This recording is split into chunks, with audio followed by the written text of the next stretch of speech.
حضور اکرم صلی اللہ علیہ وسلم نے ارشاد فرمایا کہ رمضان کے مہینے میں 4 باتوں کی کثرت رکھو۔ کتنے ہو گئے؟ یہ 15واں نمبر ہے۔ نمبر 15 پہ کیا آیا ہے کہ روزے کے مہینے میں، رمضان کے مہینے میں 4 باتوں کی کثرت، 4 باتیں خوب انجام دو۔ پھر آپ نے فرمایا کہ ان میں 2 باتیں ایسی ہیں جس سے تم اللہ کو خوش کر لو گے، اللہ راضی ہوگا تو کام بن جائے گا، اور 2 باتیں ایسی ہیں جن کی ہماری سب سے زیادہ سخت ضرورت ہے ہم کو، اس کے بغیر کوئی چارہ نہیں ہمارا۔ 2 باتوں سے اللہ خوش ہو جائے گا، اور 2 باتیں ہماری ضرورت ہے ہی ہیں، ہماری آخری ضرورت ہے، اس کے بغیر ہمارا گزارا نہیں ہو سکتا۔ تو اللہ کن باتوں سے خوش ہوتا ہے؟ کلمہ طیبہ اور استغفار کی کثرت، کلمہ طیبہ اور استغفار کی کثرت، کلمہ طیبہ استغفار کی کثرت۔ میں بار بار اس لیے دہرا رہا ہوں، ہمارا معاشرہ قرآن کی تلاوت پر موقوف ہے۔ آپ مسجدوں میں جائیں گے، گھروں میں جائیں گے، صرف قرآن کی تلاوت، بالکل بہت ہی مبارک ہے یہ عبادت، بہت بڑا کام ہے، لیکن اللہ کے نبی نے جو اور باتیں ارشاد فرمائی، ہمارے روزوں میں ان کی بھی جگہ ہوگی اور ہونی چاہیے قرآن کی تلاوت کے ساتھ ساتھ، کیونکہ قرآن میں ہم تلاوت کرتے ہیں، تھوڑی سی تھکاوٹ بھی ہوتی ہے، یہ آپ کا زبانی مسئلہ ہے۔ تو 2 باتوں کی کثرت، کلمہ طیبہ اور استغفار۔ اپنا کوئی معمول بنا لے، عصر سے مغرب، مغرب سے عشاء، کیونکہ یہ 24 گھنٹے کا معمول ہے، روزے کا نہیں ہے، اس پورے مہینے کا ہے۔ آپ عشاء کے بعد جو معمول کریں گے اس کا بھی وہی ثواب ہے، اور دن میں کریں گے اس کا بھی وہی ثواب ہے۔ یہ جو ثواب بیان کیے گئے ہیں پورے رمضان کے ہیں، نہ کہ روزے کی حالت کے۔ تو 2 بات ہم اپنی تلاوت کے ساتھ ساتھ ان 2 باتوں کو بھی اور شامل کریں گے۔ اس کے لیے آسان طریقہ یہ بھی ہو سکتا ہے کہ ہم گھر میں آ رہے ہیں اور جا رہے ہیں، بازاروں میں آنا جانا ہے، مسجدوں کی طرف آنا جانا ہے، راستے میں پڑھتے رہیں گے، لا الہ الا اللہ محمد رسول اللہ پڑھتے رہیں گے، استغفر اللہ ربی من کل ذنب واتوب الیہ۔ ان باتوں کی کثرت ہوگی۔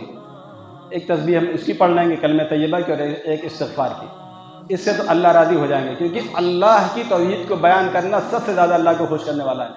یعنی ایک اللہ کے سوا کوئی معبود نہیں ہے، اس کے علاوہ دنیا میں سب جھوٹے معبود ہیں، اللہ کے علاوہ کوئی نہیں۔ میرا معبود، میرا رازق، میرا خالق، میرا مالک صرف اللہ ہے، کلمہ طیبہ۔ اور سب سے بہتر اور سب سے اچھا طریقہ وہ حضرت محمد مصطفیٰ صلی اللہ علیہ وسلم کا ہے۔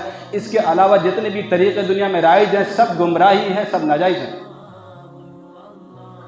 2 باتوں کی طلب کرو کثرت سے، 2 باتیں اللہ سے مانگو، آپ نے فرمایا 15 نمبر پہ۔ وہ کیا ہیں؟ اللہم انا نسألک الجنہ ونعوذ بک من النار، یا اللہم اجرنی من النار، یعنی جنت کو کثرت سے طلب کرو، اے اللہ ہمیں جنت عطا فرما دے، اپنے فضل سے، اپنے رحم سے، اپنے کرم سے، اس رمضان کی برکت سے۔ ہمارے پاس کوئی عمل نہیں جو پیش کر سکے دربار میں، کچھ نہیں ہمارے پاس، لیکن اللہ کی رحمت اتنی بڑی ہے کہ اس رحمت کے سائے میں کھڑے ہو کر کے اے اللہ ہم تجھ سے مانگتے ہیں، یہ رحمت ہمیں بھی عطا فرما دے۔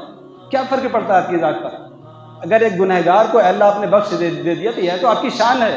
ہم گنہگار ہیں، ہم تو ہے ہی ہیں بندے، ہم سے تو گناہ ہوتے ہیں اور ہوتے رہیں گے، لیکن ہم اپنے گناہوں پر شرمندہ ہے تو اس سے رحمت کی بھیک مانگتے ہیں، اللہ سب کو عطا فرما دے۔ اس کی کثرت اور جنت کی طلب، اے اللہ اپنے فضل سے، اپنے کرم سے جنت عطا فرما دے۔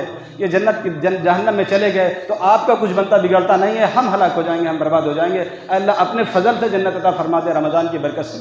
2 باتوں کو خوب مانگنا ہے۔ 15 ہو گیا۔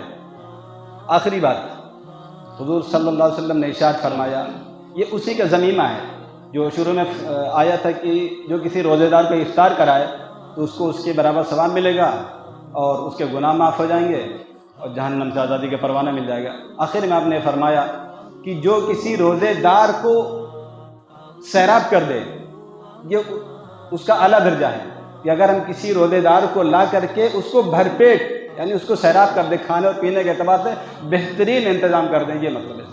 اگر ہم افطاری کا بہترین انتظام کر دیں گے اور وہ سیراب ہو جائے گا، گرمی کا موسم ہے تو کوئی ٹھنڈے شربت کا انتظام کر دیں گے، تو اللہ کے نبی صلی اللہ علیہ وسلم نے ارشاد فرمایا کہ اللہ تبارک و تعالیٰ قیامت کے دن میرے حوض سے اس کو سیراب کریں گے، یعنی حوض کوثر کا اللہ جام پلائیں گے، اور اس کا اثر یہ ہوگا، اس کا فائدہ یہ ہوگا، پھر جنت میں جانے کے درمیان میں جو وقفہ ہے کتنے ہزار سال کا ہے پتہ نہیں،